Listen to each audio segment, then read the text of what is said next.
Olá, minha gente, tudo bem com vocês? Que é o professor Carlos e nós vamos para mais uma aula, hoje falando sobre habilidades básicas de cozinha, molhos, sopas, marinadas.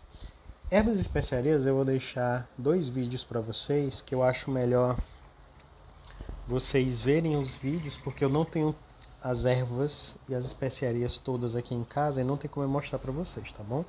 Mas eu deixei dois vídeos e vocês podem ver os vídeos que ele já mostra algumas ervas e especiarias bastante interessantes e que são muito utilizadas, certo? Então vamos começar? Vou falar de molho. Molho é um meio líquido utilizado para adicionar sabor, umidade, aparência e ajustar o sabor e textura de preparações culinárias. Ele pode ser quente, frio, doce, salgado, liso ou com pedaços.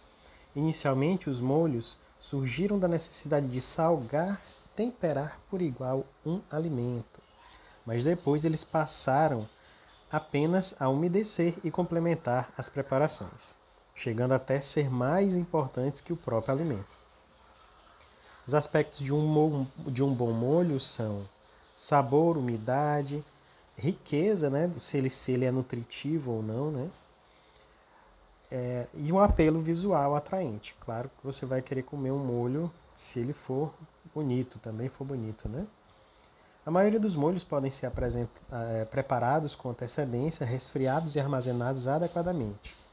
Na hora de servir, basta esquentá-los sob fogo direto, mas tem que prestar atenção porque alguns molhos são mais delicados, como os que são à base de creme de leite, então eles devem ser aquecidos em banho-maria, não pode esquentar demais, né? Tem alguns molhos que são mais instáveis, eles não ficam muito tempo. Se você aquecer, ele acaba se desmanchando ou talhando. Segundo a gastronomia francesa, os molhos são divididos em três tipos: os molhos mãe, os derivados e os contemporâneos. Os molhos mãe, como o próprio nome diz, são aqueles que são a base de outros molhos. Nós temos o bechamel, o velouté, o espanhol, o tomate e o holandês. Isso segundo a cozinha clássica francesa, certo? Aqui a gente vê do que eles são compostos. Os molhos derivados, eles são feitos a partir dos molhos mãe.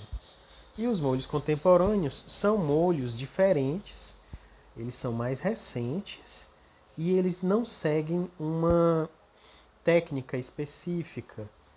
E várias formas, eles podem ser preparados de várias formas, né? Como eles são muito diversos, eles podem ser preparados de muitas formas e nós vamos ver no decorrer dessa aula. O molho bechamel, ele é um dos mais clássicos. Ele é conhecido aqui no Brasil como molho branco, né? Ele tem uma textura cremosa e sabor suave, e ele é básico para diversas preparações na culinária, como recheios e molhos. É um molho de grande importância devido ao seu caráter neutro, e se preparado corretamente, o resultado deve ter um sabor suave e uma coloração clara, que reflita seu ingrediente principal, que é o leite. Ele deve ser cozido durante o tempo necessário em fogo brando, para não ficar com gosto de farinha ou grumos, porque ele é feito a partir de um roux. Vocês lembram o que é um roux, né? Um espessante. Embora se trate de um molho opaco, o bechamel deverá ter uma coloração final brilhante e ligeiramente marfim. Vamos ver aqui alguns derivados do molho bechamel. Tem o molho creme, que além do bechamel ele leva creme de leite e limão. O molho mornay, que é esse que está nessa foto, sendo colocado sobre um macarrão, que ele leva queijo gruyère, queijo parmesão e manteiga. Tem o molho nantua, que ele leva também creme de leite, manteiga de lagostim. O molho soubise, que leva cebola picada, que foi refogada em 30 gramas de manteiga. Temos o molho mostarda, que leva mostarda, como o próprio nome diz. Temos o molho aurora, que leva purê de tomate ou de tomate seco e manteiga. Mas claro, tem outros molhos também. O molho velouté, que significa aveludado, ele é feito à base de um fundo claro, roux amarelo e ingredientes aromáticos. O sabor dele deve refletir o sabor do fundo, ou seja, ele deve ficar quase neutro, ele não é muito forte. Ele tem uma coloração pálida e tons de marfim nunca acinzentado. A aparência deve ser translúcida e brilhante. A textura deve ser aveludada, sem grumos ou traços de farinha. E o molho deve ser encorpado. Alguns derivados do velouté são o bercy, que leva echalote. Echalote é um tipo de cebola que existe muito comum na França. Vinho branco e fundo de peixe. E o molho cardinal, que é outro exemplo, leva fundo de peixe, o velouté, o creme de leite, pimenta caiena e manteiga de lagostim.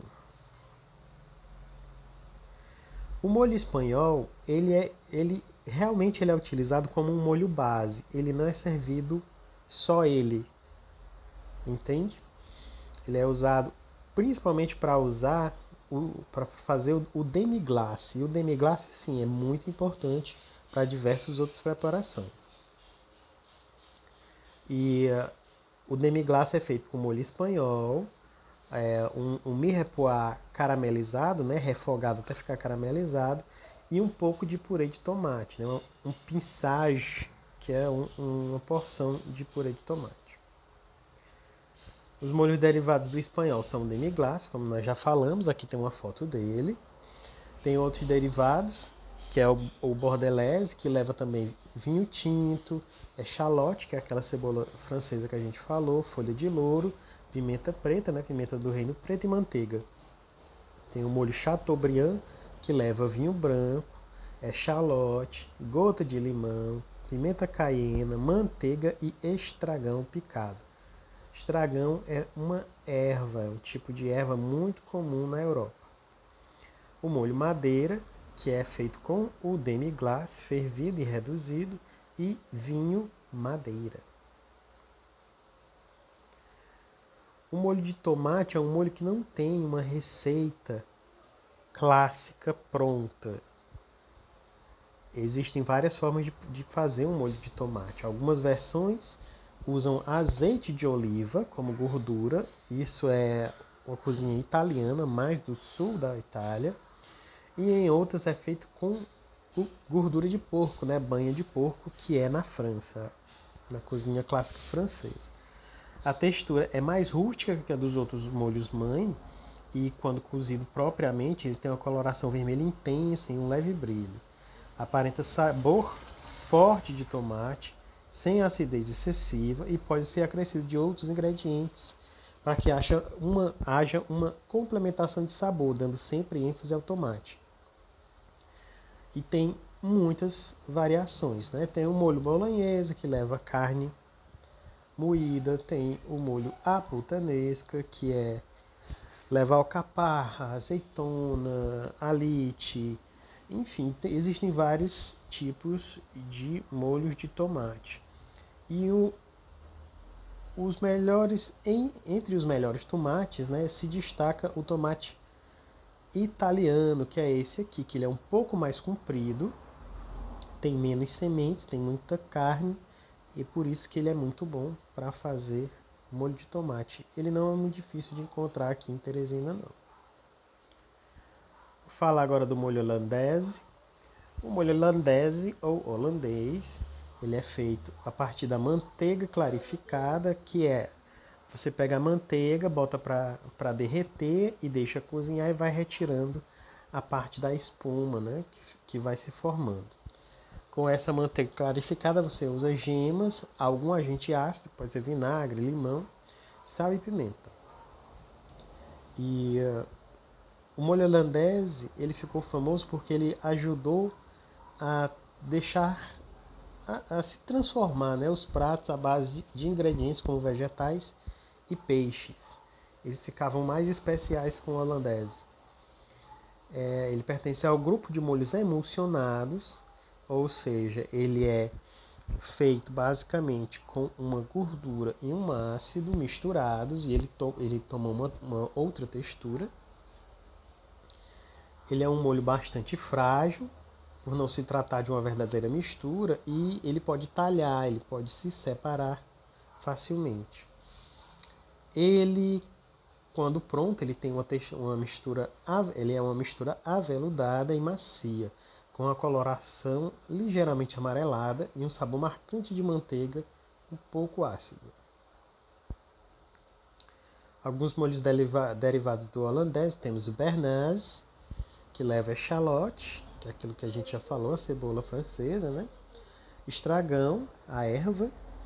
Temos pimenta branca, vinagre, gema e sal e pimenta caiena, que é esse aqui que a gente está vendo na foto sobre esse pedaço de carne, né? Tem o molho Grimrod, que é o holandês com açafrão, e um musseline, que é feito misturando o holandês com creme de leite em ponto de chantilly. E ele é misturado com o holandês na hora de servir. Alguns molhos contemporâneos. Molhos contemporâneos são aqueles que exibem uma variedade muito grande de formas de preparar e se distinguem dos molhos mães porque eles demoram menos tempo para ser preparados. Eles são específicos para algumas preparações ou técnicas e podem ser engrossados ou finalizados com emulsões, amidos ou reduções, e dificilmente dá para você variar um molho contemporâneo. Alguns exemplos são o Juliet, que é feito com mirepoix, ou fundo escuro, extrato de tomate e amido de milho.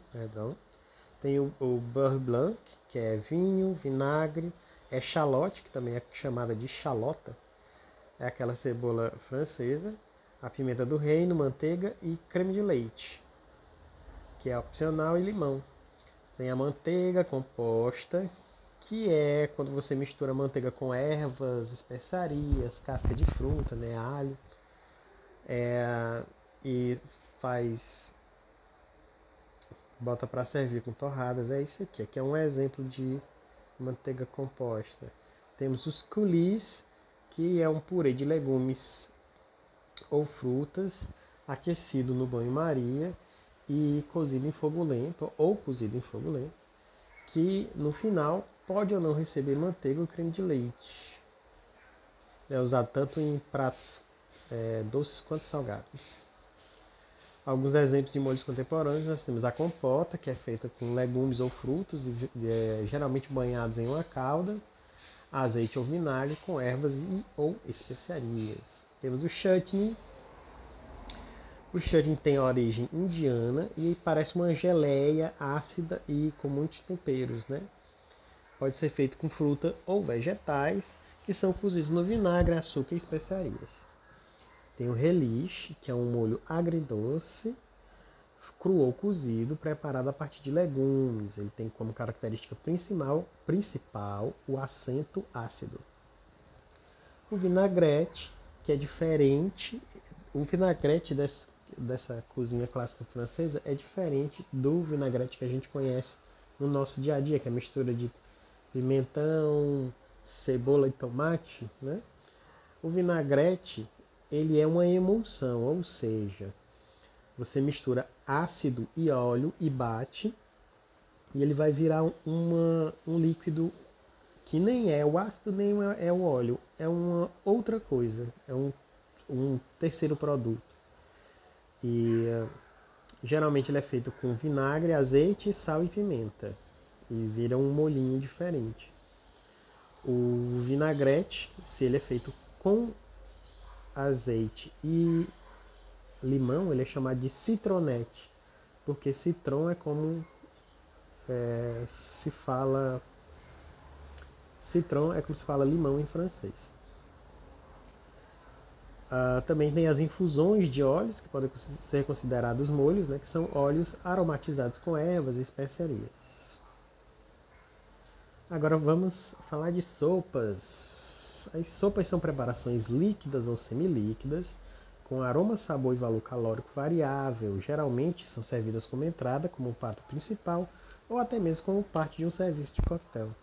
As sopas se dividem em duas principais categorias, que são as claras e as espessas, mas também existem as sopas frias. Nessa foto aqui nós temos o exemplo de uma sopa que é muito tradicional na França, que é uma sopa de cebola, que eles colocam na tigela e em cima dessa tigela eles colocam uma massa folhada e levam para gratinar.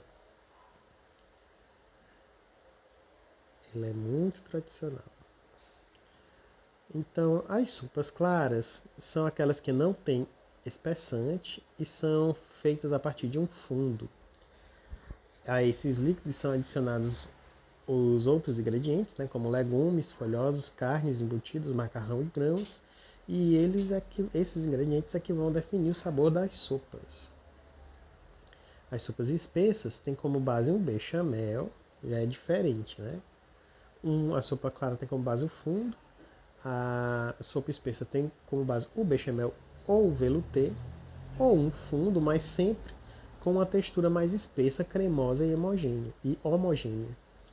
Muitas vezes o ingrediente principal age como espessante. Quando isso não ocorre, é preciso usar um espessante.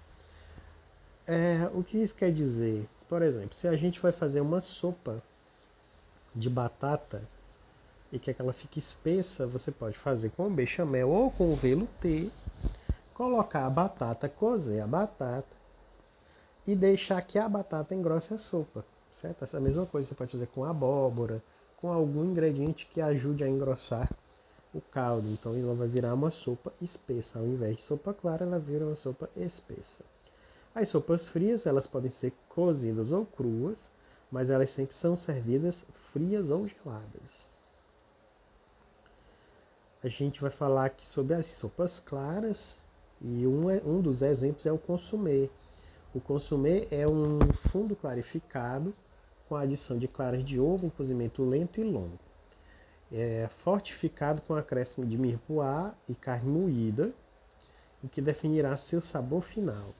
Ele geralmente é servido como uma entrada e a principal característica dessa sopa é que ela é bem transparente. Portanto, a técnica de clarificação deve ser feita com precisão. Você pega um fundo de carne, por exemplo, e joga numa panela onde você já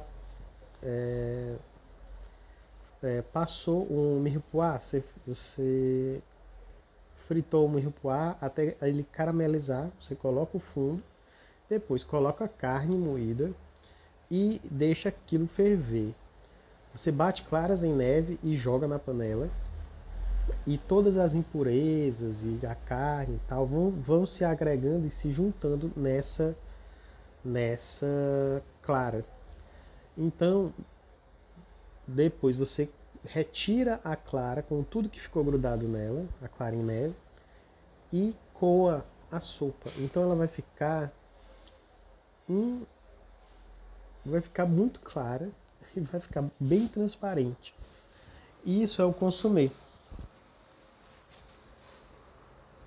Outra sopa clara é chamada de bouillon. O bouillon é um fundo básico que é preparado à base de carne e retirado os sólidos depois. O fundo de vegetais é um fundo básico com mais vegetais. As sopas espessas, nós temos o velouté, né, que nós já falamos, que ele é engrossado com um fundo básico engrossado com slurry ou creme de leite ou roux, que são os três mais simples de se usar. Tem também o bisque, que é um velouté feito a partir do fundo, feito com casca de crustáceos, né, camarão, lagosta, etc. E bota esse fundo para reduzir e acrescenta vinho branco, cebola e creme de leite, além do cubo desses crustáceos, né? Você corta a carne desses crustáceos em cubo e coloca lá dentro. Então isso é chamado de bisque.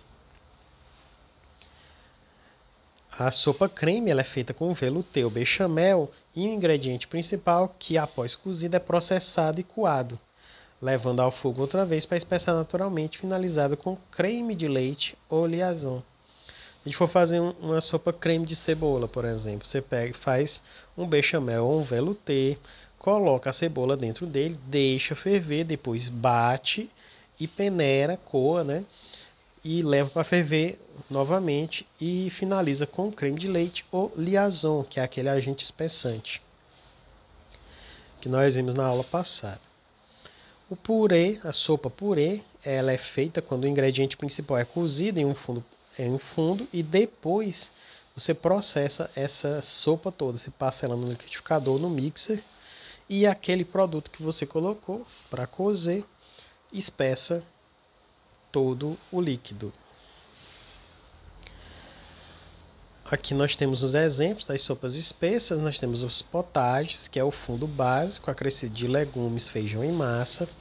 A minestra, que é o fundo básico, com outros ingredientes e levado sem espessante.